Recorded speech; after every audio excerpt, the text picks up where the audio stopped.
दोस्तों, अगर आप इस बार रेलवे एनटीपीसी में जॉब लेना चाहते हो, तो ये वीडियो को पूरा देखना क्योंकि ये जितने भी प्रश्न हैं वो आपके रेलवे एनटीपीसी ग्रेजुएट लेवल में पूछे गए प्रश्न हैं। शिफ्ट शिफ्ट करके जो पूछे गए थे उन सभी को मैं आपको यहाँ पास लेके आया हूँ ऑथेंटिक आंसर के साथ, एक्स्ट्रा फैक्ट के साथ। तो अगर आप इस बार रेलवे एनटीपीसी में जॉब लेना चाहते हो तो इन सभी प्रश्नों को अच्छे से रट लेना। यही प्रश्न आपके एग्जाम में देखने को मिलेंगे। पहला प्रश्न, 1942 में समानांतर सरकार का गठन कहाँ हुआ था? बताओ भाई, क्या हो जाएगा? ऑप्शन नंबर सी, सतारा। ठीक है, सतारा ऑप्शन नंबर क्या हो जाएगा?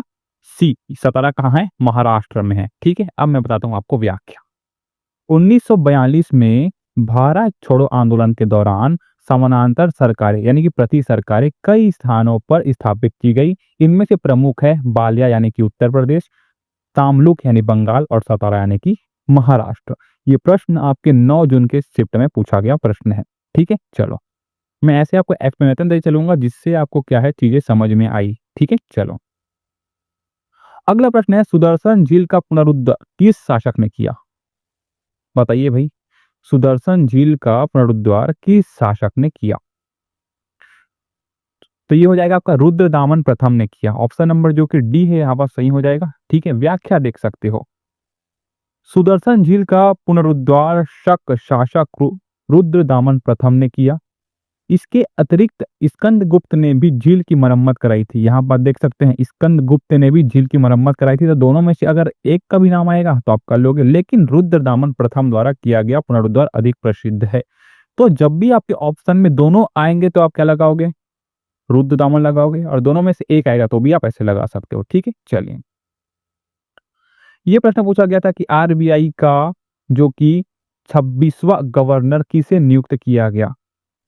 9 जून 2025 का प्रश्न है। याद में रखेंगे संजय मल्होत्रा को 26वें नंबर का क्या किया गया? गवर्नर नियुक्त किया गया। ऑप्शन नंबर डी यहाँ पास सही हो जाएगा। व्याख्या देख सकते हैं कि संजय मल्होत्रा आरबीआई के 26वें गवर्नर नियुक्त केंद्रीय वित्त मंत्रालय राजस्व सचिव संजय मल्होत्रा को यहाँ पर देख सकते हैं, है ना, को भारतीय रिजर्व बैंक आरबीआई का 26वां गवर्नर नियुक्त किया गया। ठीक है, चलो ये अगला प्रश्न है, चालुक्य वंश का संस्थापक कौन था? बताओ भाई, चालुक्य वंश का संस्थापक कौन था? तो ये था आपका पुलकेशिन प्रथम। पुलकेशिन प्रथम ऑप्शन नंबर ए जो कि सही हो जाएगा। एक्सप्लेनेशन देख सकते हैं कि चालुक्य वंश का संस्थापक पुलकेशिन प्रथम था। उसने 543 ईस्वी में बादामी यानी कि वर्तमान में कर्नाटक में अपनी राजधानी स्थापित की और एक शक्तिशाली राजवंश की नींव रखी जिसने दक्षिण भारतीय इतिहास में महत्वपूर्ण भूमिका निभाई। किसने? पुलकेशिन प्रथम ने। कई बार पूछा गया आपके शिफ्ट में प्रश्न। ठीक है, चलो अगला प्रश्न है, सर्वोच्च न्यायालय सतर्क प्रहरी है। बताइए, सर्वोच्च न्यायालय सतर्क प्रहरी है किसका है? ये पूछा गया है। मान के चलो, क्या बोलोगे आप? तो आप बोलोगे यहाँ पास कि संविधान का सतर्क प्रहरी है आपका सर्वोच्च न्यायालय। ऑप्शन नंबर सी यहाँ पास सही हो जाएगा। ठीक है, चलो ये नायाब सिंह सैनी कहाँ के वर्तमान मुख्यमंत्री हैं? बताओ भाई। तो ये जो की है कहाँ के हैं पता है आपको? साथ साथ आप भी आंसर देते चलिए जिससे आपको नॉलेज बढ़े। ठीक है, हरियाणा के हैं। ऑप्शन नंबर बी जो कि है सही हो जाएगा। व्याख्या मैं बता देता हूँ आपको। ठीक है, क्योंकि व्याख्या आपके लिए इंपॉर्टेंट होगा, अच्छे से करिएगा। नायाब सिंह सैनी ने हरियाणा के 11वें मुख्यमंत्री के रूप में शपथ ली। कौन से नंबर? 11वें नंबर। ठीक है, ब्रू टाइम्स न्यूज है ना, एक मूल से 24 मार्च 2024 को संग्रहित थी है। ठीक है, यानी कि 24 मार्च 2024 को लिया गया। ठीक है, चलो अगला प्रश्न है आपका कि भाजपा सरकार ने दिल्ली में कितने साल बाद और कितने सीटों से जीत हासिल की? बताओ भाई, जबरदस्त क्वेश्चन पूछा गया था। याद रखेंगे 27 साल बाद और 48 सीटों से जीत हासिल की। ठीक है, ऑप्शन नंबर ए जो कि है यहाँ पास सही हो जाएगा। चलो अगला प्रश्न क्या पूछा है यहाँ पास कि ओडिशा सरकार ने हाल ही में किस टाइगर रिजर्व को राज्य का दूसरा राष्ट्रीय उद्यान घोषित किया है? तो ये हो जाएगा दोस्तों क्या? सिमलीपाल। ठीक है, सिमलीपाल जो कि ओडिशा में है, ये भी आप याद में रखेंगे। ऑप्शन नंबर सी जो कि है सही हो जाएगा। एक्सप्लेनेशन में बता देता हूँ आपको कि ओडिशा सरकार ने हाल ही में सिमलीपाल टाइगर रिजर्व को राज्य का दूसरा राष्ट्रीय उद्यान घोषित किया है, जो कि भितरकनिका जो कि भितरकनिका के बाद दूसरा राष्ट्रीय उद्यान है। पहला कौन सा है? भितरकनिका। दूसरा कौन सा है राष्ट्रीय उद्यान? अभी बताया मैंने, सिमलीपाल, जिसे यह भारत का 107वां राष्ट्रीय उद्यान बन गया है। ठीक है, चलो, इतना आपको एक्सप्लेनेशन से बता रहा हूँ ना, अगर आप सही से चीजें कर लेते हो, जितना करा रहा हूँ आपको, कोई समस्या नहीं होगी जीके में, है ना, क्योंकि ये सभी पूछे गए हैं यहाँ पे 2025 में, तो चांस क्या बनते हैं 2025 में पूछे जाने के बनते हैं। ठीक है, चलो, अगला प्रश्न है, भारतीय पुनर्जागरण का जनक किसे माना जाता है? One of the most important प्रश्न। भारतीय पुनर्जागरण का जनक जो कि है राजा राम मोहन राय को माना जाता है। ऑप्शन नंबर बी यहाँ पास सही हो जाएगा। 9 जून 2025 का पूछा गया प्रश्न है। व्याख्या में बता देता हूँ, एक्सप्लेनेशन देख सकते हैं कि राजा राम मोहन राय ने 1828 में ब्रह्म समाज की स्थापना की। कई बार पूछता है, कई बार। राजा राम मोहन राय ने 1828 में ब्रह्म समाज की स्थापना की। ऐसे पूछता है कि ब्रह्म समाज की स्थापना किसने की? राजा राम मोहन राय ने। कब की? 1828 में। समझ में ही बात। जो भारतीय समाज में सुधारों के लिए एक महत्वपूर्ण मंच बना। उनके प्रयासों से भारत में आधुनिकता और प्रगति के युग की शुरुआत हुई। यहीं पे आपको बता देता हूँ कि राजा राम मोहन राय ने 1828 में ब्रह्म समाज की स्थापना की। ठीक है, राजा राम मोहन राय ने 1828 में ब्रह्म समाज की स्थापना की। ठीक है, चलो, ये प्रश्न पूछा गया था, आप एग्जाम में देख सकते हैं कि 1985 का नागरिकता अधिनियम किस राज्य से संबंधित है? बताइए। ऐसा क्वेश्चन आपको मैं करा रहा हूं तो, और एक्सप्लेनेशन के साथ समझ सकते हो कितना हेल्प करेगा आप एग्जाम के लिए ये, है ना। तो 1985 का नागरिकता अधिनियम जो कि है वो असम राज्य से संबंधित है। ऑप्शन नंबर बी जो कि सही हो जाएगा। व्याख्या में आपको दे देता हूं, पता है आपको कि 1985 का नागरिकता संशोधन जो कि अधिनियम है, जिससे नागरिकता अधिनियम 1955 में धारा 6A के रूप में जोड़ा गया। ये डाटा याद रखेंगे। मुख्य रूप से असम राज्य से संबंधित है। इस अधिनियम का उद्देश्य असम समझौते को लागू करना और बांग्लादेश से असम में प्रवास करने वाले व्यक्तियों की नागरिकता की स्थिति को संबोधित करना था। ठीक है, चलो, हाँ, अगला प्रश्न क्या है आपका यहाँ पास? बताइए क्या होगा इसका आंसर। ठीक है, ये एक सेकंड दोस्तों, चलिए, अगला प्रश्न पूछा गया है कि 2024 में विधानसभा चुनावों में भाजपा को सबसे ज्यादा सीटें कहाँ मिली? तो इसका मैं आपको थोड़ा से आपको खोजना पड़ेगा दोस्तों, क्योंकि इसका आंसर मेरे को सही से नहीं मिला है। हालांकि मैं झारखंड यहाँ पर बता देता हूँ आपको, है ना, लेकिन आप, मैं पहले बोल रहा हूँ, इसका आंसर आप एक बार चेक करिएगा, और अगर आपको पता होगा तो कमेंट में जरूर डाल देना। ठीक है, सभी का भला होगा, मेरा भी भला होगा। ठीक है, कि 2024 के विधानसभा चुनाव में जो कि है भाजपा को सबसे ज्यादा सीटें कहाँ मिली? ठीक है, क्योंकि ये क्वेश्चन ऐसे टाइम में पूछा गया था, ये एकदम कंफर्म नहीं है, इसलिए मैं आपको बोल रहा हूँ क्या कि अब इसको, ठीक है, तो इसका आंसर आप मुझे बताएंगे कि क्या होगा। ठीक है, यहाँ पास मैं झारखंड लगा दिए रहा हूँ, लेकिन अब इसको कंफर्म करेंगे। ठीक है, चलो, अगला प्रश्न, कौन सा देश केवल जल सीमा साझा करता है? बताओ, ये क्वेश्चन बताइए। अब देखिए, नेपाल, भूटान, म्यांमार या फिर मालदीव। मालदीव जो कि है केवल जल सीमा साझा करता है। ऑप्शन नंबर डी जो कि है सही हो जाएगा। और कौन करता है? श्रीलंका। ठीक है, एक्सप्लेनेशन देख सकते हैं कि श्रीलंका और मालदीव केवल जल सीमा साझा करते हैं। ठीक है, चलो, अगला प्रश्न है, मेंडलीफ की आवर्त सारणी में तत्वों को किस क्रम में रखा गया है? कई बार पूछता है आपके रेलवे एग्जाम में, कई बार, है ना। क्या बोलोगे आप? कि परमाणु भार के बढ़ते क्रम पर। ठीक है, परमाणु भार के बढ़ते क्रम पर। ऑप्शन नंबर ए जो कि यहां पास सही हो जाएगा। चलो, अगला प्रश्न है दोस्तों, इनमें से कौन मेघालय का भाग नहीं है? अब देखिए, इतना अंदर का पूछा है आपको, मेघालय का भाग कौन नहीं है करके।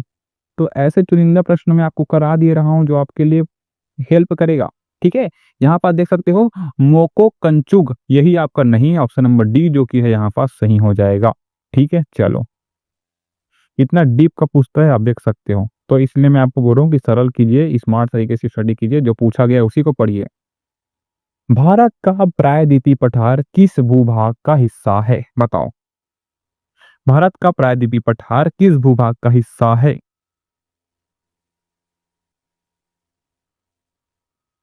तो ये हो जाएगा आपका Gondwana land. Option number C जो कि है सही हो जाएगा। एक्सप्लेनेशन बिना मैं आपको कुछ चीजें बताता नहीं हूँ, है ना। तो भारत का प्रायद्वीपीय पठार गोंडवाना लैंड नामक प्राचीन भूभाग का हिस्सा है।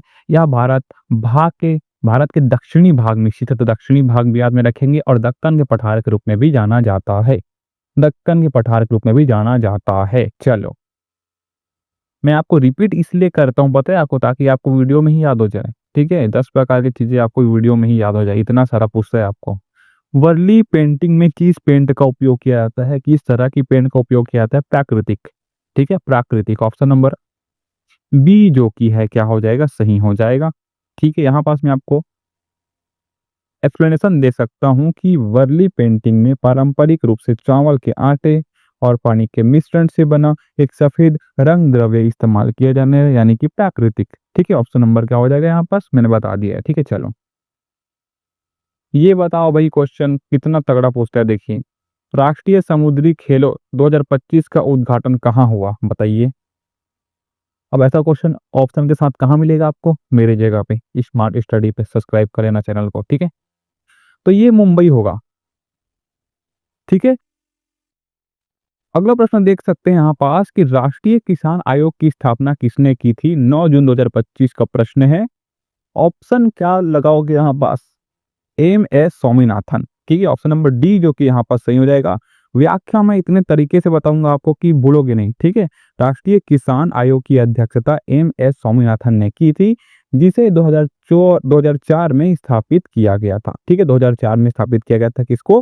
राष्ट्रीय किसान आयोग को, जिसकी अध्यक्षता किसने की? एम एस स्वामीनाथन ने की। ऐसे घोल के पिला दूंगा ना आपको इस 30 दिनों में, इसी से पूछेगा आपको क्वेश्चन, देख लेना। अगला प्रश्न देखिए, वर्ली किसान आंदोलन किस क्षेत्र से संबंधित है, बताओ। तो ये आपके महाराष्ट्र से संबंधित है। ऑप्शन नंबर बी जो कि है सही हो जाएगा। यहाँ पर देख सकते हैं व्याख्या में कि वर्ली किसान आंदोलन महाराष्ट्र के आदिवासी क्षेत्र से जुड़ा हुआ है। ठीक है, तो महाराष्ट्र तो याद रखेंगे, लेकिन उसके आदिवासी क्षेत्रों से जुड़ा है, ये भी आप याद में रखेंगे। ठीक है दोस्तों, चलो अगला प्रश्न है, शारदा सिंह को किस भाषा के लिए प्रसिद्ध माना जाता है? किस भाषा के लिए? तो ये जो कि है, पता है आपको क्या होगा? मैथिली भाषा के लिए। ऑप्शन नंबर बी जो कि यहाँ पास सही हो जाएगा। ठीक है, जो मैथिली जो कि लोकगीतों की प्रसिद्ध गायिका है, कौन? शारदा सिन्हा। ये आपका प्रश्न पूछा गया है, याद रखेंगे। ठीक है, चलो क्वेश्चन नंबर 5 है, कौन सा अप्रत्यक्ष कर का उदाहरण है? देखिए, माल एवं सेवा कर जो कि है ना, ये आपके जीएसटी से आप समझ जा रहे हो कि ये प्रत्यक्ष कर का उदाहरण है। ठीक है, क्या बोलेंगे? अप्रत्यक्ष कर का उदाहरण है कौन? माल एवं सेवा कर। ऑप्शन नंबर सी जो कि ये सही हो जाएगा। व्याख्या देख सकते हैं आप कि अप्रत्यक्ष कर वह कर है जो उपभोक्ता भुगतान करता है, जैसे कि जीएसटी। हम जीएसटी कैसे भुगतान करते हैं? अप्रत्यक्ष रूप से करते हैं। ठीक है, तो ये हो जाएगा आपका। चलिए, ये पुस्तक से संबंधित पूछा गया था कि गीता रहस्य पुस्तक के लेखक कौन है? देख सकते हैं 9 जून 2025 का प्रश्न है ये। ठीक है, तो बाल गंगाधर तिलक है ना, बाल Gangadhar Tilak. Option number C जो कि ये सही हो जाएगा। व्याख्या मैं आपको बता देता हूँ कि गीता रहस्य तिलक जी की प्रसिद्ध रचना है, जिन कौन सा क्या बोले आप? गीता रहस्य जो कि है बाल गंगाधर तिलक जी की प्रसिद्ध रचना है, जिसमें उन्होंने भगवत गीता की व्याख्या की है। ठीक है, तो ये इतना आप याद में रखेंगे। ठीक है ना, चलो अगला प्रश्न, एशियाई विकास बैंक के बोर्ड ऑफ गवर्नर्स की 58वीं वार्षिक बैठक कहाँ आयोजित की गई? तो 58वीं बैठक की बात करेगा तो कहाँ की गई? इटली में की गई। ऑप्शन नंबर सी जो कि यहाँ पास क्या हो जाएगा? सही हो जाएगा। यहाँ पास मैं आपको व्याख्या दे देता हूँ कि जो एडीबी बोर्ड ऑफ गवर्नेंस की 58वीं वार्षिक बैठक 4 से 7 मई, देख सकते हैं कैसे करंट अफेयर पूछा है, 4 से 7 मई का ये हुआ था, और 9 मई जो कि क्वेश्चन पूछा गया है। ठीक है, तो ऐसे करना है ना। तो 4 से 7 मई 2025 तक इटली के मिलान में एलियांज माइको है ना, मिलानो कन्वेंस सेंटर में आयोजित की गई। ठीक है, तो यहाँ पास मैं आपको एक्सप्लेन कर दिया हूँ, याद में रखेंगे। ठीक है, चलो अगले आपका 104वां संविधान संशोधन किससे संबंधित है, बताओ भाई। पूछता है आपके एग्जाम में ना, ये सभी चीजें पूछते हैं, मैं पहले बता रहा हूँ आपको, अच्छे से करना। तो ये आपके आरक्षण की समय सीमा बढ़ाना, इससे संबंधित है, आपको पता होगा। ठीक है, यह संशोधन एसटी/एससी के लिए क्या किया गया? संसद और राज्य विधानसभाओं में आरक्षण में 10 वर्षों तक बढ़ाने से संबंधित था। ऑप्शन नंबर सी जो कि यहाँ पर सही होगा। कौन सा संविधान संशोधन है? 104वां संविधान संशोधन। ठीक है, मैं इतना व्याख्या करूँ आपको कि अगर प्रश्न फंसेगा इससे संबंधी आप गलत करके आओगे नहीं।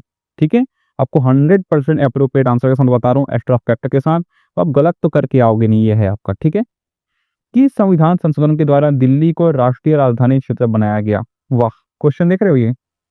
तो क्या बोलेंगे आप? 69वां। ऑप्शन नंबर बी जो कि यहाँ पास सही हो जाएगा। मैं आपको व्याख्या लिख के चलता हूँ कि 69वां संविधान संशोधन अधिनियम 1991 द्वारा दिल्ली को राष्ट्रीय राजधानी क्षेत्र यानी कि एनसीटी बनाया गया। ठीक है, चलो ये अगला प्रश्न पूछा गया था आपके एग्जाम में कि 2025 गोल्डन ग्लोबल्स में सर्वश्रेष्ठ मिशन पिक्चर गैर अंग्रेजी भाषा का पुरस्कार किसे दिया गया?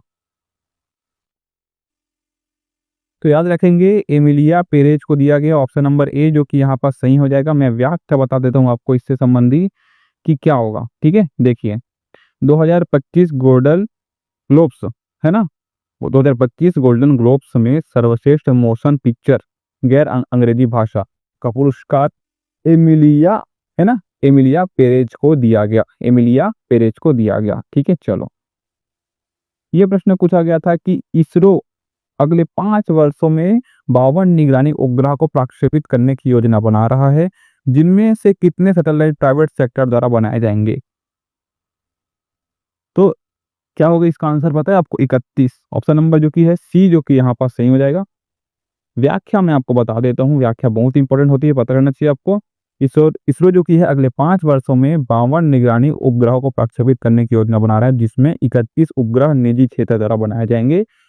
ठीक है, और एक रिपोर्ट के अनुसार जो 31 उपग्रह इसरो द्वारा विकसित किए जाएंगे। ठीक है, तो क्वेश्चन कहीं से भी पूछ सकता है, जो मिल रहा है इंपॉर्टेंट चीज है उसको सभी को करके चले। ठीक है, यहाँ पास में सभी क्वेश्चन जो पूछे गए हैं वही क्वेश्चन करा रहा हूँ। यहाँ पर देख सकते हैं क्वेश्चन को। क्वेश्चन नंबर 12 पूछा है कि सेफ्टी वॉल्व सिद्धांत का उपयोग करते हुए नरमपंथियों पर किसने हमला किया? ये मैंने पहले बता चुका है, 2 दिन पहले वाले वीडियो में जाके देखोगे तो एक्स्ट्रा फैक्ट में बताया था मैंने। ठीक है, और ये 9 जून का प्रश्न है, तो याद रखेंगे Lala Lajpat Rai. Option number D जो कि ये सही हो जाएगा, है ना। मैं आपको करा चुका हूँ ये चीजें को, है ना, नरमपंथियों पर हमला किसने किया हो। ठीक है, व्याख्या देख सकते हैं आप कि लाला लाजपत राय ने यंग इंडिया में सेल्फी वाल्व थ्योरी का इस्तेमाल किया और कहा कि यह लॉर्ड डफरिन के दिमाग की उपज है। लाला लाजपत राय एक चरमपंथी थे, ये मैंने बता चुके आपको, है ना, और सेफ्टी वॉल्व थ्योरी में विश्वास रखते थे। इस सिद्धांत का उपयोग करने के लिए नरमपंथियों द्वारा उन पर हमला किया गया था। ठीक है, चलो ये प्रश्न याद रखेंगे। 3 मई 2025 को किस देश में संघीय चुनाव हुआ था? पूछा गया है प्रश्न। तो ये होगा आपका ऑस्ट्रेलिया। ऑप्शन नंबर बी जो कि यहाँ पर सही हो जाएगा। मैं व्याख्या दे देता हूँ आपको कि 2025 ऑस्ट्रेलियाई संघीय चुनाव शनिवार 3 मार्च 2025 को ऑस्ट्रेलिया की 48वीं संसद के सदस्यों का चुनाव करने के लिए आयोजित किया गया था। ठीक है, 48वीं संसद के सदस्यों के चुनाव करने के लिए ऑस्ट्रेलिया में आयोजित किया गया था। ठीक है, चलो बी आर अम्बेडकर की 69वीं पुण्यतिथि जिसे महापरिनिर्वाण दिवस के रूप में मनाया जाता है, वह किस तारीख को आती है? देखो ऐसे प्रश्न पूछे गए हैं। ठीक है, तो आप ऐसे सिंपल क्वेश्चन मत कीजिए, जो प्रश्न पूछे गए हैं उसको कीजिए, वही चीजें आपको फायदा कराएगा। मैं पहले बता रहा हूँ, सिंपल चीजें को पढ़ना नहीं, जो पूछा गया उसको पढ़ना। ठीक है, तो यहाँ पर जो क्या पूछा गया है कि 69वीं जो कि पुण्यतिथि बी आर अम्बेडकर की, जिसे महापरिनिर्वाण दिवस के रूप में मनाया जाता है, वह किस तारीख को पड़ता है? 6 दिसंबर को पड़ता है। ठीक है, ये आप याद रखेंगे कि महापरिनिर्वाण दिवस यही जो कि है इसको बोलते हैं। ठीक है ना, तो 6 दिसंबर याद में रखेंगे। ऑप्शन नंबर बी जो कि ये सही हो जाएगा। मैं आपको व्याख्या के ऊपर लेके चलता हूँ कि डॉक्टर भीमराव अंबेडकर का निधन 6 दिसंबर 1956 को हुआ था, इसलिए इस दिन को महापरिनिर्वाण दिवस के रूप में मनाया जाता है। ठीक है, मेरा कोशिश यही रहता है कि आप वीडियो में चीजें को याद कर लो, दुनियादारी की चीजें वीडियो में ही याद कर लो, आप अलग से आपको समय की वो ना पड़े। ठीक है, और होना चाहिए तब इसको रिवीजन कर सकते हैं। आपके एग्जाम से 1 दिन पहले पूरा प्लेलिस्ट बनी हुई है, सभी को देखना आराम से। आपका जीके में कोई समस्या नहीं होगा, मैं आपको गारंटी दे रहा हूँ। ठीक है, क्योंकि यही प्रश्न आपके एग्जाम में पूछे गए हैं, तो और इससे आसपास ही पूछेगा, इससे आसपास पूछेगा। मैंने यहाँ एक्स्ट्रा फैक्ट बता दिया है आपको। ठीक है, ठीक है, अगला ये देखिए आईगीमे 2025 है ना, अफ्रीका इंडिया की मर्टीटाइम है ना, मैरीटाइम इंगेजमेंट किस बल से संबंधित संयुक्त अभ्यास है? तो यहाँ पर समझ आ जाएगा अफ्रीका इंडिया की मैरीटाइम एंगेजमेंट जो कि है भारतीय नौसेना से संबंधित है। ऑप्शन नंबर जो कि सी है यहाँ पास सही हो जाएगा। ठीक है जी। अब यहाँ पास मैं आपको दिखा देता हूँ कि आईकेएम 2025 भारत और अफ्रीका देशों के बीच समुद्री सहयोग बढ़ाने हेतु आयोजित नौसैनिक अभ्यास है। ये पूछेगा आपके एग्जाम में, मैं पहले बता दूंगा, अच्छे से पढ़ के जाना इसको। ठीक है, जितने भी मैंने प्लेलिस्ट में वीडियो बनाई, अगर आपके एग्जाम जब होगे तो एक दिन पहले सबको 2x स्पीड में जाके देख लेना। मैं गारंटी दे रहा हूँ जीके में कोई समस्या नहीं होगी। अगला प्रश्न है, हिमालय के सबसे उत्तरी भाग में स्थित श्रृंखला को क्या कहते हैं? देखिए ये प्रश्न पूछा गया है, क्या बोलोगे आप इसको? महान हिमालय बोलते हैं। यहाँ पास ऑप्शन नंबर सी जो कि सही हो जाएगा। व्याख्या मैं आपको दे देता हूँ इसको। महान हिमालय के अलावा, हिमालय के अलावा और एक तो ग्रेटर हिमालय भी कहते हैं। यहाँ पर व्याख्या देख सकते हैं कि हिमालय के सबसे उत्तरी भाग में स्थित श्रीलंका को महान, है ना, श्रृंखला को महान हिमालय या हिमाद्री कहा जाता है। इसे ग्रेटर हिमालय भी कहा जाता है। 3 नाम मैंने आपको बताया यहाँ पास, हिमाद्री बताया मैंने, ग्रेटर हिमालय बताया मैंने और महान हिमालय बताया मैंने। ठीक है, चलो। और यह हिमालय की सबसे ऊंची और सबसे निरंतर पर्वत श्रृंखला है। ठीक है, अगला प्रश्न, कई बार पूछा गया ये प्रश्न, ठुमरी निम्नलिखित में से किस राज्य का लोक संगीत है? तो क्या बोलोगे? UP, Uttar Pradesh. Option number B जो कि यहाँ पास सही हो जाएगा। व्याख्या की ओर लेके चलता हूं मैं आपको। ठुमरी उत्तर प्रदेश का एक प्रसिद्ध शास्त्रीय गायन शैली है, विशेषकर बनारस और लखनऊ घरानों से जुड़ी हुई है। तो ये एक्स्ट्रा फैक्ट में याद रखेंगे। ठुमरी किस घराने से जुड़ी हुई है बोलेगा तो बनारस और लखनऊ घराने से जुड़ी हुई है। ठीक है, चलो। ये जितने भी प्रश्न है ना आपके लिए बहुत हेल्प करेंगे, देख लेना। ये पूछा गया था कि 1773 के रेगुलेटिंग एक्ट, पहले भी करा चुका हूं मैं आपको। ठीक है, मद्रास और बॉम्बे की प्रेसिडेंसी किसको रिपोर्ट करती है? किसको रिपोर्ट करती है भाई? बंगाल गवर्नर जनरल की काउंसिल को रिपोर्ट करती है। ऑप्शन नंबर सी जो कि सही हो जाएगा यहाँ पास। व्याख्या में बिना व्याख्या के कुछ भी चीज मैं बताता नहीं हूँ आपको, है ना। देख सकते हैं यहाँ पास कि रेगुलेटिंग एक्ट 1773 के अनुसार मद्रास और बॉम्बे की प्रेसिडेंसी को बंगाल के गवर्नर जनरल की काउंसिल के अधीन कर दिया गया। ठीक है, चलो। ये एक्ट याद रखेंगे, रेगुलेटिंग एक्ट। ठीक है ना, चलो। क्वेश्चन नंबर 19 क्या है? निम्नलिखित में से किस अनुच्छेद में राज्य के नीति निर्देशक तत्वों के अनुप्रयोगों का उल्लेख है? कई बार मल्टीपल टाइम आपके शिफ्ट में पूछा गया प्रश्न है ये। तो अनुच्छेद 37 याद में रखेंगे। क्या बोला मैंने? अनुच्छेद 37, ऑप्शन नंबर सी जो कि यहाँ पर सही हो जाएगा। व्याख्या में आपको बता देता हूँ कि अनुच्छेद 37 कहता है कि डीपीएसपी, है ना, न्यायालय द्वारा प्रवर्तनीय नहीं है, परंतु राज्य द्वारा शासन करते समय इस पर ध्यान देना अनिवार्य है। ठीक है, चलिए अगला प्रश्न, शक शासक शाका जिसको बोलते हैं, जिन्हें स्किथियन भी कहा जाता है, किस क्षेत्र से आए थे? बताओ भाई। शक शासक किस क्षेत्र से आए थे? मध्य एशिया से आए थे। ऑप्शन नंबर सी जो कि यहाँ पास सही हो जाएगा।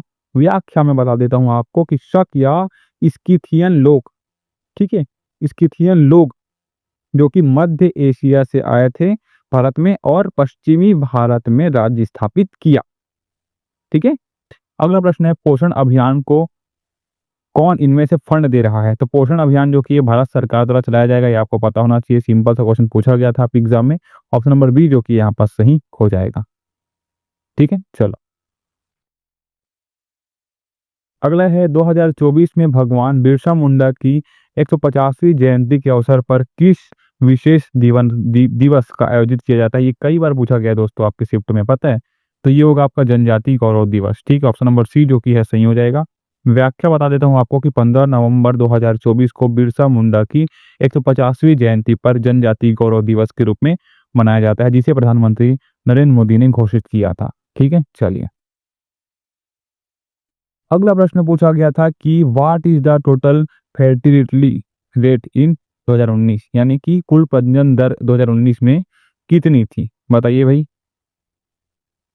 तो ये आपका 2.0 ये पूछा गया था आपके एग्जाम में। ऑप्शन नंबर बी जो कि ये सही हो जाएगा। यहाँ पास आप देख सकते हैं कि NFHS 5 2019-21 के अनुसार भारत की कुल प्रजनन दर, है ना, 2.0 थी, जो प्रतिस्थापन स्तर 2.1 से नीचे है। ठीक है, तो ये आप याद में रखेंगे। अगला देख सकते हैं यहाँ पास कि when a new territory join a country वो डिटरमाइंस इट्स सिटीजनशिप। मतलब क्या ये बोल रहा है कि जब कोई नया क्षेत्र किसी ऐसे देश से जुड़ता है जो उसकी नागरिकता निर्धारित करता है, तो वो कौन करेगा भाई? सांसद करेगा। ठीक है, ऑप्शन नंबर सी जो कि है सही हो जाएगा। ठीक है, ऐसे कुछ क्वेश्चन आपके शिफ्ट में पूछे गए थे, देख लीजिए। ठीक है, तो भारतीय संविधान का अनुच्छेद 11 संसद को नागरिकता से संबंधित कानून बनाने की शक्ति देता है। जब कोई नया क्षेत्र भारत से जुड़ता है तो संसद ही तय करता है कि नागरिकता किसे मिलेगी। ठीक है, नागरिकता किसे देनी है या नहीं देनी है। ठीक है, चलो अगला प्रश्न पूछा गया था दोस्तों कि themes of expo 2025 in Osaka Japan में, है ना, यानी कि ओसाका जापान में एक्सपो की 2025 में थीम क्या रही। देखिए ऐसे क्वेश्चन नहीं पूछ लिया, जापान की चीजें हमें पूछ लिया है, बताइए क्या बोलेंगे। ऑप्शन नंबर बी जो कि सही हो जाएगा, है ना। ठीक है, reasoning future society of for our list. ठीक है, ऑप्शन नंबर बी जो कि यहाँ पास सही हो जाएगा। ठीक है ना, चलिए अगला प्रश्न है तारीख ए मुबारक शाही के लेखक याहा सिहनरिदी के किसे पैगंबर मोहम्मद का वंशज बनाया, है ना। तो क्या होगा भैया, गयासुद्दीन तुगलक को, है ना। ऑप्शन नंबर ए जो कि यहाँ पास सही हो जाएगा। ठीक है, गयासुद्दीन तुगलक जो कि ऑप्शन नंबर ए जो कि सही हो जाएगा।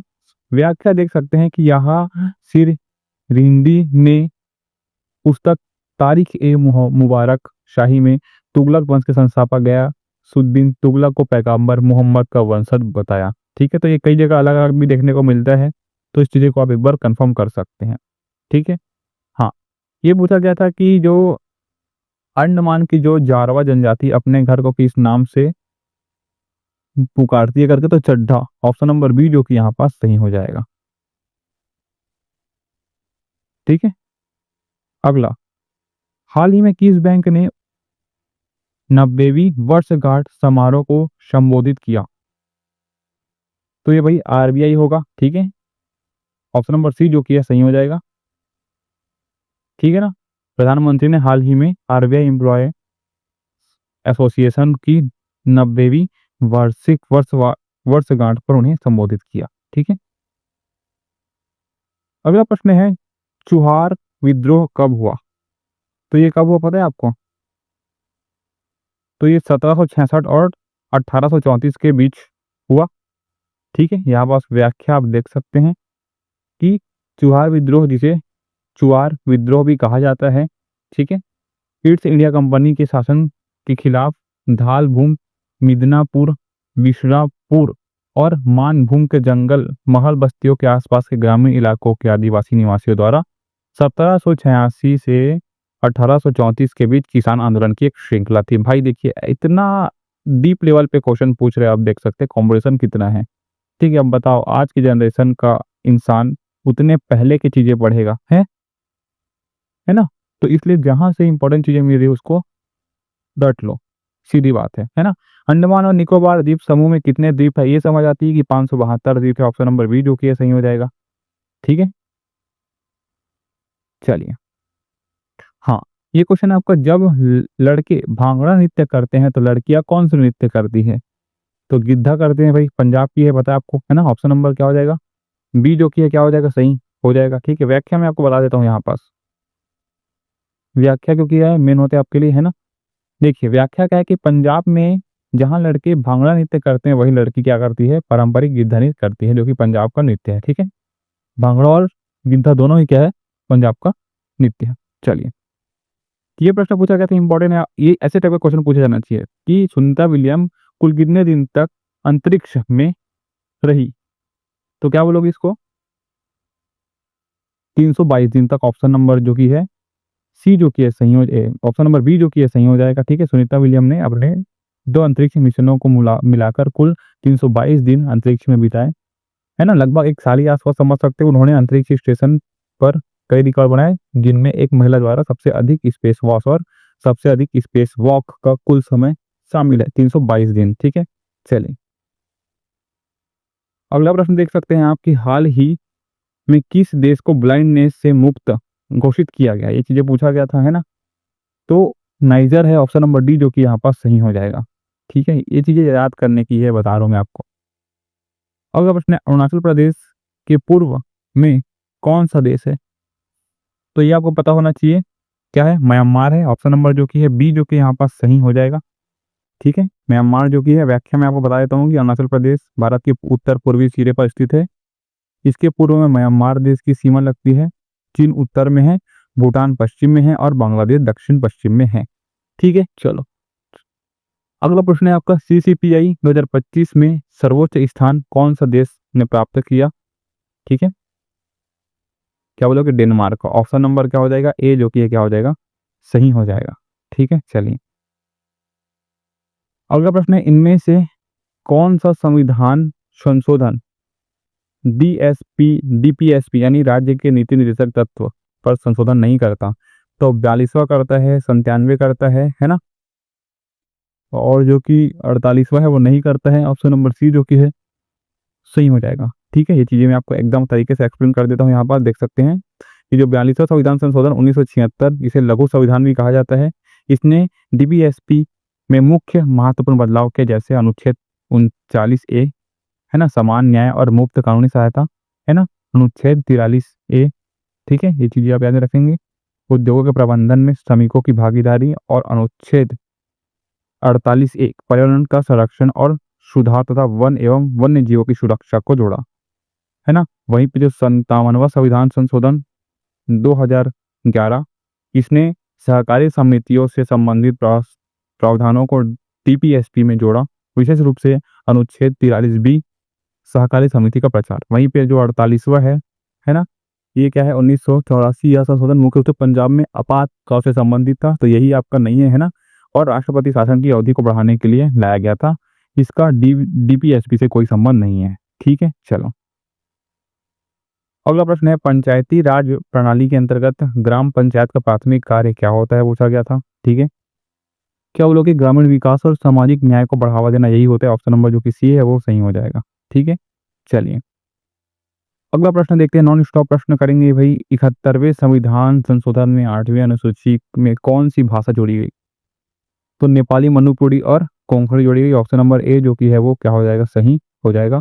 मैं इसको थोड़ा व्याख्या कर देता हूँ कि 71वां संविधान संशोधन 1992 में हुआ। इस संविधान संशोधन में भारतीय संविधान की 8वीं अनुसूची में 3 भाषाओं नेपाली, मणिपुरी और कोंकणी को जोड़ा गया, जिससे अनुसूची में भाषाओं की कुल संख्या बढ़कर 18 हो गई। ठीक है, बोडो, डोंगरी, संथाली, मैथिली को 92 संविधान संशोधन 2003 द्वारा जोड़ा गया। सिंधी को 21वें संविधान संशोधन 1967 में जोड़ा गया, और मराठी, गुजराती और पंजाबी मूल संविधान के 8वीं अनुसूची में शामिल है। टोटल अभी कितनी है? 22 है। ठीक है, टोटल अभी कितनी भाषा है? 22 भाषा है। ठीक है, चलिए एक क्वेश्चन कंप्यूटर से संबंधित पूछा गया था कि Alt प्लस टैब का उपयोग किस लिए करते हैं करके। ठीक है, तो ये होगा आपका, क्या करेंगे बताइए?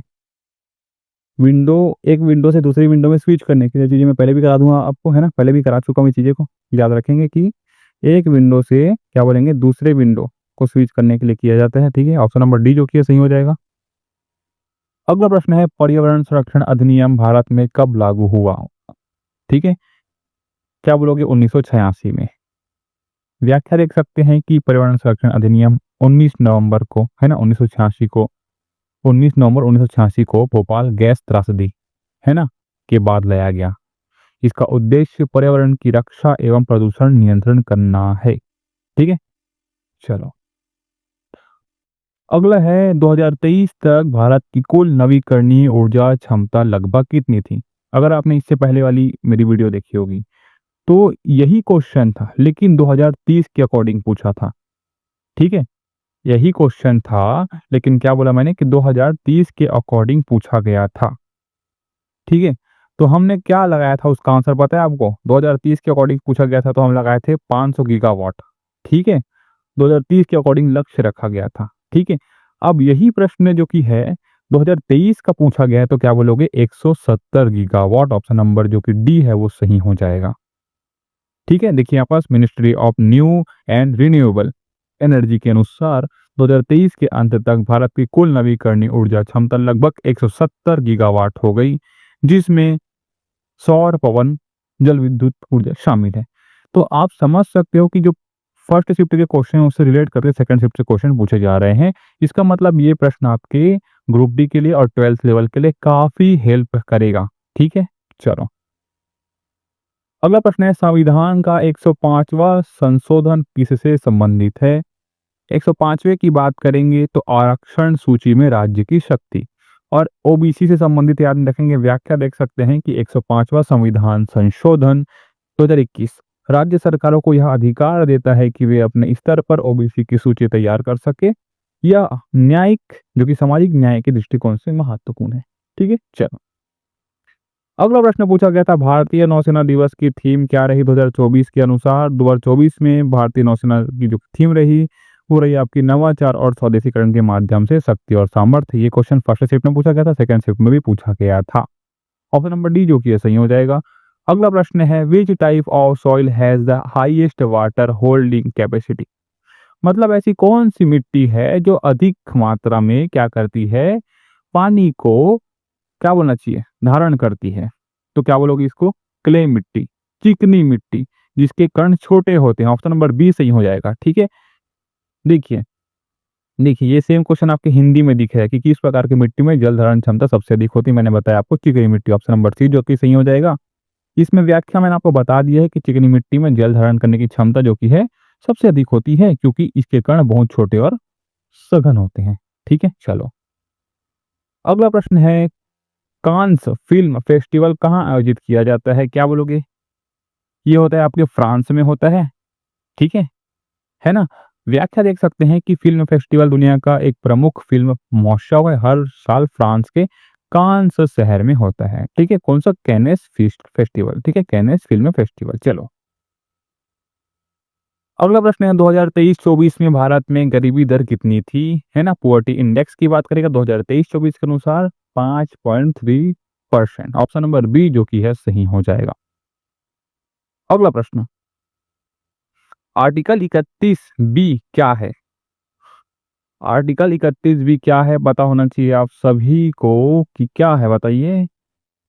इसमें क्या कहा गया है कि संविधान की 9वीं अनुसूची से संबंधित है। ये 9वीं अनुसूची से, ये ऑप्शन में यही है तो यही लगाएंगे, ऑप्शन नंबर सी। लेकिन मैं आपको एक्स्ट्रा बता देता हूं कि जो अनुच्छेद 31 बी है वो भारत के संविधान की 9वीं अनुसूची से संबंधित है जो कुछ कानूनों को न्यायिक समीक्षा से बचाता है, विशेष रूप से भूमि सुधार और समाजवादी कानूनों को। ठीक है, इतना व्याख्या करने का मेरा मेन उद्देश्य यही रहता है कि आप जो भी चीजें पढ़े एक बार में आपको याद हो जाए। ठीक है, फिर आप चाहे ग्रुप डी की एग्जाम दो चाहे 12th की एग्जाम दो, आपके लिए इजी हो जाए। अगला प्रश्न है 1219 से 1301 के दौरान मंगोलों के आक्रमण के समय दिल्ली का सुल्तान कौन था। 9 जून 2025 का प्रश्न है। अलाउद्दीन खिलजी इसका आंसर हो जाएगा, ऑप्शन नंबर बी जो कि सही हो जाएगा। व्याख्या मैं बता देता हूं कि अलाउद्दीन खिलजी ने 1299 से 1301 के दौरान मंगोल आक्रमणों का सफलतापूर्वक सामना किया और सुरक्षा के लिए मजबूत किलेबंदी करवाई। ठीक है, चलो अगला प्रश्न है भारत सरकार ने किस देश के भूकंप प्रभावितों की मदद के लिए ऑपरेशन ब्रह्मा शुरू किया। तो म्यांमार याद रखेंगे, है ना। ऑपरेशन ब्रह्मा शुरू किया गया म्यांमार देश के लिए, वहां के जो देशवासी है उसको भूकंप से प्रभावित जो कि उसको बचाने के लिए। ठीक है, ऑप्शन नंबर सी जो कि सही हो जाएगा। व्याख्या देख सकते हैं कि ऑपरेशन ब्रह्मा के तहत भारत ने म्यांमार में आए भूकंप पीड़ितों की मदद से की राहत के लिए सामग्री, चिकित्सा सहायता और बचाव दल भेजे। ठीक है, चलो अगला प्रश्न है नीति आयोग के पहले राजकोषीय स्वास्थ्य सूचकांक 2025 में किस राज्य ने शीर्ष स्थान प्राप्त किया। One of the most important प्रश्न 9 जून 2025 में पूछा गया प्रश्न है। याद में रखेंगे ओडिशा जो कि इसका सही आंसर हो जाएगा। ऑप्शन नंबर सी जो कि है यहाँ पास सही हो जाएगा। व्याख्या देख सकते हैं कि 2025 के नीति आयोग के प्रथम फिस्कल हेल्थ इंडेक्स में ओडिशा को राजकोषीय अनुशासन कर संग्रहण और व्यय नियंत्रण में सर्वश्रेष्ठ प्रदर्शन के लिए प्रथम स्थान मिला। ठीक है, चलो अगला प्रश्न है चक्रवात युद्ध अभ्यास आयोजित किया गया था, किन दो देशों के द्वारा अभ्यास किया गया था, बताइए। 9 जून 2025 का प्रश्न है। याद में रखेंगे भारत और मिस्र के बीच, ऑप्शन नंबर बी जो कि सही हो जाएगा। इसका उद्देश्य क्या है आपका देख सकते हैं, एक्सप्लेनेशन में देख सकते हैं कि एक्स साइक्लोन 1 भारत और मिस्र के बीच किया गया संयुक्त सैन्य अभ्यास है जो रक्षा सहयोग को मजबूत करता है। ठीक है, अगला देख सकते हैं यहाँ पास पर्यावरण संरक्षण अधिनियम भारत में कब लागू हुआ था। क्या बोलोगे आप, तो ये लागू हुआ था 1986 में, ऑप्शन नंबर सी यहाँ पास सही हो जाएगा। ठीक है, भोपाल गैस त्रासदी के बाद पर्यावरण रक्षा के लिए लागू किया गया था, क्या बोलेंगे, पर्यावरण संरक्षण अधिनियम 1986 में। ठीक है, चलिए अगला आपका चक्रवात युद्ध अभ्यास आयोजित किया गया था, किन दो देशों के बीच आयोजित किया गया था? 9 जून 2025 का प्रश्न है। भारत और मिस्र के बीच आयोजित किया गया था। ठीक है, भारत और मिस्र के बीच आयोजित किया गया था, यहाँ पर देख सकते हैं आप, है ना, एक्सप्लेनेशन देख सकते हैं आप यहाँ पास। ठीक है, भारत और मिस्र के बीच आयोजित किया गया था आपका। ठीक है, एक्स साइक्लोन जो कि है ना, और संयुक्त सैन्य अभ्यास है जो रक्षा सहयोग को मजबूत करता है। ठीक है, ये पूछा जा सकता है आपके एग्जाम में। चलिए अगला है भारतीय नौसेना दिवस 2024 की थीम क्या थी? ये पूछा गया था, क्या बोलोगे आप? ऑपरेशन ट्रिडेंट, हॉनरिंग और हीरोज। तो ये क्या बोलेंगे हम? अगर इंग्लिश में बोलेंगे तो या फिर हिंदी में बोलेंगे तो नवाचार और स्वदेशीकरण के माध्यम से शक्ति और सामर्थ्य। ऑप्शन नंबर जो कि क्या बोलेंगे इसका, बी जो कि है सही हो जाएगा। ठीक है, यहाँ पर देख सकते हैं 4 दिसंबर 2024 को मनाए गए नौसेना दिवस की जो थीम थी, है ना, वो देखें यहाँ पर देख सकते हैं आप, है ना, जो 1971 की जीत को सम्मान देती है। ठीक है, ऑपरेशन ट्रिडेंट, है ना, हॉनरिंग ओवर हीरोज। ठीक है, चलिए अगला प्रश्न है, कुषाण वंश के राजा कनिष्क ने कौन सा धर्म अपनाया? बहुत बार पूछता है दोस्तों ये प्रश्न जो कि है। ठीक है, क्या बोलोगे? बौद्ध धर्म अपनाया था। ठीक है, ऑप्शन नंबर ए यहाँ पर सही हो जाएगा। व्याख्या यहाँ पर देख सकते हो कि राजा कनिष्क ने महायान बौद्ध धर्म को अपनाया और बौद्ध धर्म की वैश्विक प्रचार प्रसार में महत्वपूर्ण भूमिका निभाई। ठीक है, तो क्या बोलेंगे कि बौद्ध धर्म के प्रचार प्रसार में भूमिका निभाई बोलेंगे तो भी क्या हम बोलेंगे, हम राजा कनिष्क बोलेंगे। ठीक है, चलो अगला देख सकते हैं, निम्नलिखित में से कौन भारतीय राष्ट्रीय कांग्रेस के उदारवादी नेता नहीं थे? ठीक है, तो ये 9 जून 2025 का प्रश्न है, याद रखेंगे। बाल गंगाधर तिलक जो कि नहीं थे। व्याख्या यहाँ पास याद रख सकते हैं कि जो बाल गंगाधर तिलक चमरपंथी, है ना, विचारधारा से जुड़े थे, याद रखेंगे। अन्य 3 उदारवादी माने जाते हैं। ठीक है, चलो, है ना, अगला देख सकते हैं आप, आईपीएल 2025 में विराट कोहली ने कौन सी उपलब्धि हासिल की थी? ठीक है, क्या बोलेंगे आप इसको? 9 जून 2025 का प्रश्न है। 800 रन पूरे की 8,000 रन पूरे किए थे इन्होंने। ऑप्शन नंबर बी यहाँ पर सही हो जाएगा। व्याख्या देख सकते हो आप कि आईपीएल, क्या बोलोगे, आईपीएल 2025 में विराट कोहली ने 800 रन पूरे करने वाले पहले खिलाड़ी बने। ठीक है, ये आप याद रखें, जो टी20 लीग इतिहास में एक रिकॉर्ड है। ठीक है, ये चीजें आप याद में रखेंगे। अगला प्रश्न यहाँ पर पूछा गया था, भारतीय रियासतों के विशेष अधिकार और प्रीवी पर्स को कब समाप्त किया गया था? तो ये इंपॉर्टेंट क्वेश्चन है। 9 जून 2025 को पूछा गया, 1971 में समाप्त किया गया था, याद में रखेंगे। व्याख्या क्या याद रखोगे कि 26वां संविधान संशोधन 1971 के माध्यम से, कौन सा संविधान संशोधन? 26वां संविधान संशोधन 1971 के माध्यम से प्रीवी पर्स और रियासतों के विशेषाधिकार को समाप्त कर दिया गया था। आई बात समझ में? चलिए ये क्वेश्चन को अच्छे तरीके से कर लेना। मैं पहले बता रहा हूँ, अगर आप सच में डेडिकेट होकर आपके एग्जाम के लिए हो, तो ग्रुप डी में हो चाहे 12th लेवल पे हो, आपके लिए काफी हेल्प होगा। ठीक है, पत्रकारिता में उत्कृष्टता के लिए 19वें रामनाथ गोयना का पुरस्कार 2025 में किसे सम्मानित किया गया? बहुत लोग को किया गया, लेकिन Sneha Alexander, option number B जो कि सही हो जाएगा। व्याख्या यहाँ पास आप देख सकते हैं कि स्नेहा अलेक्जेंडर को पत्रकारिता में सत्य और निष्पक्ष रिपोर्टिंग के लिए 2025 रामनाथ गोयनका पुरस्कार से सम्मानित किया गया। ठीक है, समझ में आई बात? चलो अगला प्रश्न, मजे से पढ़े करो, पहले बता रहा हूँ, डेली 15-20 क्वेश्चन करते हो, मजे से किया करो ताकि वो आपके दिमाग में छपे। ठीक है, अगला है, अगर कोई भारत की नागरिकता समाप्त कर देता है तो क्या होगा? ये पूछा गया है।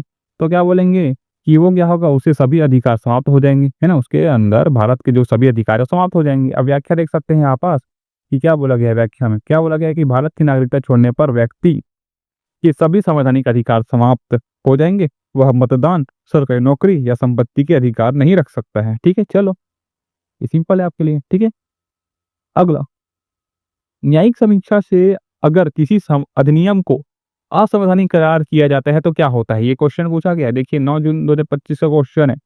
ठीक है, तो ये क्वेश्चन पूछे गए हैं 2025 में, और आपका एग्जाम 2025 में ग्रुप डी होगा, 12th लेवल होगा, तो कितना हेल्प होगा ये आप चीज देख सकते हैं। तो देखिए, न्यायिक समीक्षा से अगर किसी अधिनियम को असंवैधानिक करार दिया जाता है तो क्या होता है भाई, वह अधिनियम शून्य हो जाता है, उसकी कोई वैल्यू नहीं बचती भाई। ठीक है, असंवैधानिक करार किया जाएगा तो अधिनियम का हो जाएगा, शून्य हो जाएगा। ठीक है, तो व्याख्या क्या याद रखेंगे यहाँ पास कि जो यदि न्यायिक समीक्षा के तहत, यानी कि जुडिशियल रिव्यू के तहत कोई कानून संविधान के विरुद्ध पाया जाता है तो वो नल या एंड वॉइड, यानी कि शून्य और असामान्य, अमान्य जो भी है ना, खो जाते हैं, ठीक है, इनवैलिड हो जाता है, ठीक, इतना आप याद में रखेंगे। अगला प्रश्न है 2024 हॉकी इंडिया का Balbir Singh senior player of the year पुरुष पुरस्कार किसने जीता? किसकी बात करें, पुरुष की? तो हरमनप्रीत ने जीता, याद रखेंगे हरमनप्रीत, ऑप्शन नंबर ए यहाँ पर सही हो जाएगा। मैं व्याख्या दे सकता हूँ आपको, क्या बोलेंगे व्याख्या में कि हरमनप्रीत सिंह को उनके शानदार प्रदर्शन के लिए 2024 में Balbir Singh senior player of the year पुरस्कार से सम्मानित किया गया। ठीक है कि नहीं? ठीक है कि नहीं बताइए। मैं पहले बोलूँ अभी भी पढ़िए, जब आपका एग्जाम आएगा तो इसको अच्छे से रिवाइज कर लेना, आपके लिए काफी हेल्प करेगा। अगला है पी ब्लॉक तत्वों के बारे में कौन सा कथन सही है? 9 जून 2025 का प्रश्न है, क्या बोलेंगे? सभी धातु होते हैं, केवल गैस होते हैं, इसमें धातु अधातु और उपधातु भी होते हैं, तो यही सही है। पी ब्लॉक तत्वों में कुछ धातु, कुछ अधातु, कुछ उपधातु भी होते हैं, तो क्या बोलेंगे? ऑप्शन नंबर सी यहाँ पर सही हो जाएगा। व्याख्या देख सकते हो आप क्या, कि जो पी ब्लॉक एलिमेंट्स है ना, उसमें विभिन्न प्रकार के तत्व आते हैं, जैसे धातु, मेटल, अधातु, नॉन मेटल और उपधातु यानी कि मेटोलिट्स, जैसे बोरॉन, कार्बन, नाइट्रोजन, ये सभी आते हैं किसमें? पी ब्लॉक में। समझ में ये बात? चलिए अगला प्रश्न बताइए भाई, 2025 में कितने एक्सप्रेसवे लाइन पूरी होगी? कितनी होगी भाई बताइए, 2025 की बात कर रहे हैं तो 18 होगी, ठीक है, ऑप्शन नंबर सी जो कि यहाँ पर सही हो जाएगा। व्याख्या यहाँ पर देख सकते हैं, क्या व्याख्या देखेंगे बताइए? कि भारत सरकार के सड़क परिवहन मंत्रालय के अनुसार 2025 तक 18 एक्सप्रेसवे परियोजना पूरी हो जाएगी, जिसमें गंगा एक्सप्रेसवे, दिल्ली अमृतसर कतरा आदि शामिल है। ठीक है, चलो क्वेश्चन नंबर 15 देखो क्या बोल रहा है कि डेजर्ट नेशनल पार्क किससे संबंधित है बताओ? डेजर्ट का नाम सुनते ही समझ जाना थार मरुस्थल की बात करेगा, ऑप्शन नंबर सी यहाँ पर सही हो जाएगा। व्याख्या देख सकते हैं आपके, डेजर्ट नेशनल पार्क राजस्थान के थार मरुस्थल में स्थित है, थार के मरुस्थल में स्थित है। यह ग्रेट इंडियन बस्टर्ड यानी कि अभ्यारण्य पक्षी के लिए प्रसिद्ध है। ठीक है, चलिए अगला प्रश्न देख सकते हैं कि पश्चिमी तट को क्या कहा जाता है? क्या बोलेंगे आप? पश्चिमी तट को क्या कहा जाता है बोलेंगे तो कोंकण तट कहा जाता है, ऑप्शन नंबर बी यहाँ पास सही हो जाएगा। व्याख्या देख सकते हैं कि कोंकण और मालाबार तट मिलकर भारत का पश्चिमी तट बनाते हैं, जो अरब सागर से लगा होता है। क्या भाई, कितना इंपॉर्टेंट है आपके लिए बताइए ये? ठीक है, तो इधर उधर मत भटकिए, जितना करा रहा हूँ आपको लिए जीके के पढ़ लेते हो, टेंशन नहीं होगा। ठीक है, चलिए अगला है भारत और भूटान की सीमा भारत से कैसे जुड़ी हुई है बताइए भाई? भारत भूटान देखिए मैप में, देखिए भारत और भूटान की सीमा भारत से कैसे जुड़ी हुई है? सिक्किम और असम से जुड़ी हुई है। ठीक है, ऑप्शन नंबर क्या हो जाएगा? बी यहाँ पर सही हो जाएगा। क्या बोलेंगे? व्याख्या देख सकते हैं आपकी, जो भूटान की जो सीमा भारत के सिक्किम, पश्चिम बंगाल, असम और अरुणाचल प्रदेश से जुड़ी हुई है। ठीक है, चलो ये चीजें आपको कैसे समझ आएगी? जब आप क्या देखोगे? मैप देखोगे, इसलिए मैप को अपने सामने में लगाए रखे। ठीक है, एक पेंटिंग से पूछा गया था भाई कि जो गोंड पेंटिंग को क्या कहा जाता है? ठीक है, तो लोक कला कहा जाता है, ऑप्शन नंबर सी जो कि ये सही हो जाएगा। ठीक है ना, अब देखेंगे व्याख्या। व्याख्या में क्या याद रखोगे कि जो गोंड पेंटिंग एक प्रकार की लोक कला है ना, फोल का आर्ट है। क्या बोलेंगे? फोल का आर्ट है, जो मध्य भारत के गोंड जनजाति द्वारा बनाई जाती है। ठीक है, चलिए चलिए क्वेश्चन नंबर 19 क्या बोलता है कि मानसून में बदलाव का मुख्य कारण क्या होता है? 9 जून 2025 का प्रश्न है, बिल्कुल भी नेगलेक्ट नहीं करना। ठीक है, इन प्रश्नों को बिल्कुल भी नेगलेक्ट, इग्नोर या फिर किस कुछ भी उपेक्षा वगैरह जो भी कुछ भी मत करना। ठीक है, ऑप्शन नंबर बी जो कि सही हो जाएगा, समुद्री धाराएं। मानसून में बदलाव का कारण समुद्री धाराएं होती है, बहुत महत्वपूर्ण काम करती है समुद्री धाराएं, जो कि है ऑप्शन नंबर क्या हो जाएगा? बी सही हो जाएगा। व्याख्या देख सकते हैं आप कि समुद्री तापमान और धाराएं विशेष रूप से हिंद महासागर और एक नीलो ला नीला घटनाएं मानसून में बदलाव का कारण बनती है। ठीक है, चलो अगला प्रश्न है, जब किसी वस्तु को गर्म किया जाता है तो क्या होता है? बताओ भाई क्या होगा? तो भाई किसी भी चीज को हम गर्म करते हैं या फिर किसी वस्तु को गर्म करते हैं तो क्या होती है? वो फैलती है। ठीक है, वस्तुएं क्या होती है? फैलती है। अगर आप अधिकतर वस्तुओं की बात करोगे तो वो फैलती है, ऑप्शन नंबर सी जो कि सही हो जाएगा। अगला है नुआखाई त्योहार कब शुरू होता है? ये पूछा गया है। नुआखाई त्योहार जो कि ओडिशा का है, पता है आपको कि नहीं पता आपको? ठीक है, उड़ीसा और छत्तीसगढ़ में मनाया जाता है, तो क्या बोलोगे आप? गणेश चतुर्थी के एक दिन बाद इसको किया जाता है। मैं आपको देता हूँ एक्सप्लेनेशन कि नुआखाई त्योहार गणेश चतुर्थी के एक दिन बाद होता है, यहाँ पर देख सकते हैं। और यह मुख्य रूप से ओडिशा और छत्तीसगढ़ में मनाया जाना एक कृषि उत्सव है, याद में रखेंगे। ठीक है, एक प्रश्न पूछा गया था, बाबरनामा पुस्तक किसके द्वारा लिखा गया करके, तो इसमें नाम में ही आपका आंसर छुपा है कि बाबर द्वारा लिखा गया था, ऑप्शन नंबर सी यहाँ पास सही हो जाएगा। फटाफट करेंगे, आपका समय नहीं लूंगा मैं आपका, है ना, 10 मिनट में आपको अच्छे से 30 क्वेश्चन करा दूंगा। ठीक है, देखिए एक्सप्लेनेशन देख सकते हैं कि बाबरनामा पुस्तक बाबर द्वारा लिखी गई है या बाबर की आत्मकथा है जो उसने स्वयं तुर्की भाषा में लिखी। ये भाषा भी याद में रखेंगे कि बाबरनामा जो की है वो तुर्की भाषा में लिखी गई। समझ में आई बात? चलिए अगला देख सकते हैं यहाँ पर किधर डायमेंशन ऑफ स्पीड मतलब गति का विमीय सूत्र पूछा गया। तो अब यहाँ पास देख सकते हैं आप ऑप्शन में यहाँ पास कि एल टी वाला जो कि है ना ऑप्शन नंबर सी ये सही हो जाएगा। यहाँ पास मैं आपको एक्सप्लेनेशन दे सकता हूँ। यहाँ पर देख सकते हैं कि गति का विमीय सूत्र जो कि यहाँ पास ये देख सकते हैं जहाँ एल लंबाई लेंथ को समय करता है और समय जो कि टाइम को दर्शाता है, गति बराबर दूरी बटे समय। समझ में ही बात? चलिए तभी क्वेश्चन आपके एग्जाम में पूछा गया तो मैं चाहूंगा कि बिना किसी लापरवाही के आप इस चीज़ों को देखिए।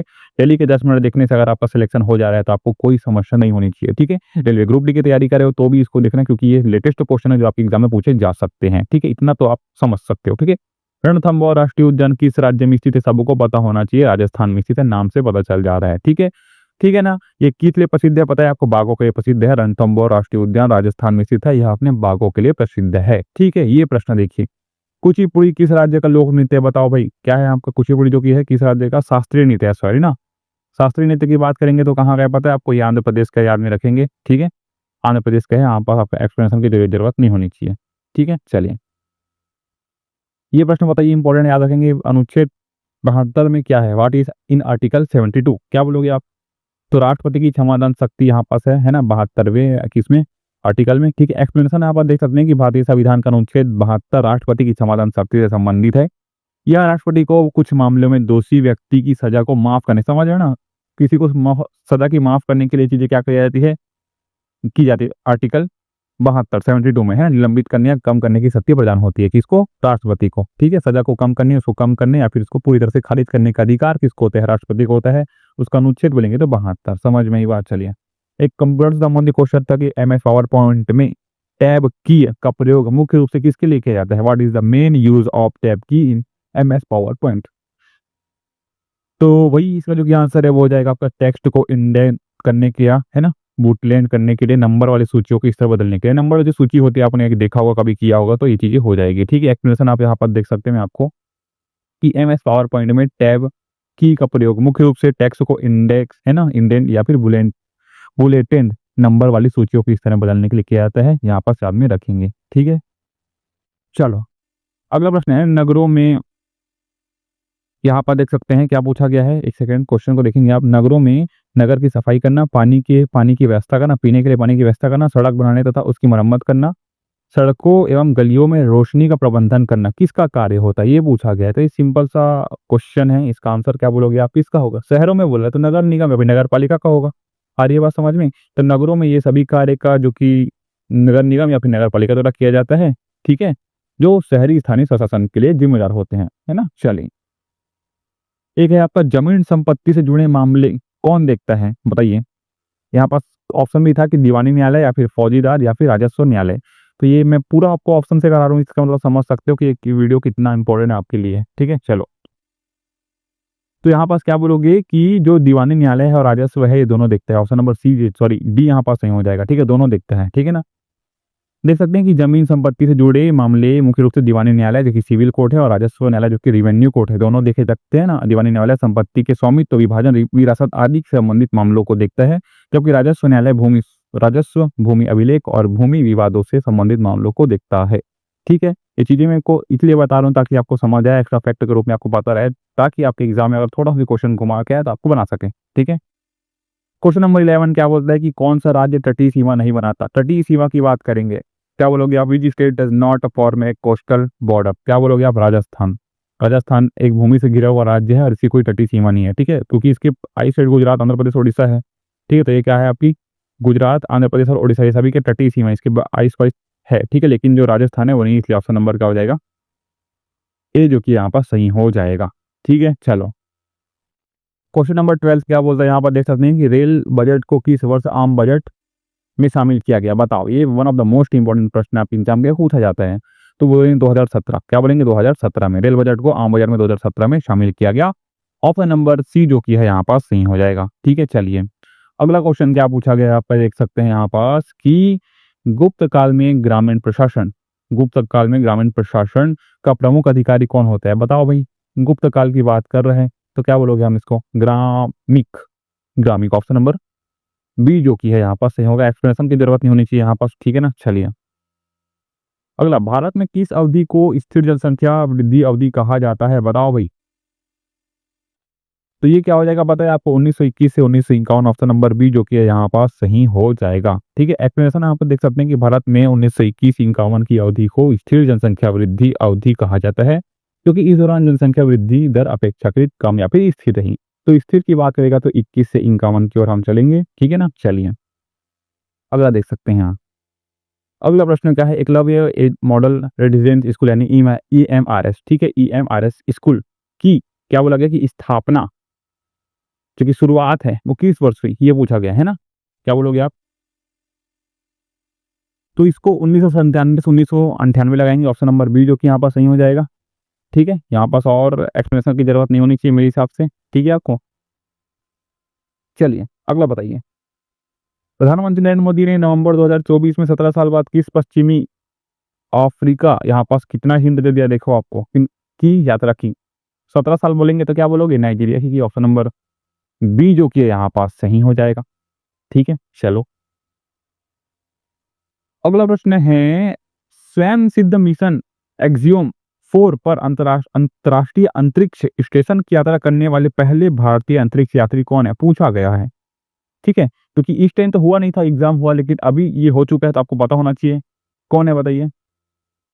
क्या बोलोगे आप इसको, शुभांशु शुक्ला। ठीक है, शुभांशु शुक्ला भाई, इन्होंने अभी अभी गए एक्सियोम पे। ठीक है, हम लोगों ने अभी यहाँ पास ये क्वेश्चन पहले पूछा गया लेकिन आपके एग्जाम में, ठीक याद रखेंगे। तो यहाँ पास एक्सप्लेनेशन देख सकते हैं कि स्वयं सिद्ध मिशन एक्सियोम 4 पर अंतरराष्ट्रीय अंतरिक्ष स्टेशन की यात्रा करने वाले पहले भारतीय अंतरिक्ष यात्री शुभांशु शुक्ला है। ठीक है, चलिए अगला देखेंगे भाई। क्वेश्चन नंबर 18 क्या बोलता है कि 2024 के लिए भारत की शिशु मृत्यु दर है ना, इन्फेंट मोर्टेलिटी रेट, ये कितनी रही, ये पूछा गया है। क्या बोलोगे आप इसको, 2024 के अकॉर्डिंग बताना है दोस्तों, तो क्या बोलोगे आप, 25.799। ठीक है, ऑप्शन नंबर सी जो कि यहाँ पास सही हो जाएगा। ठीक है कि नहीं, ठीक है, चलिए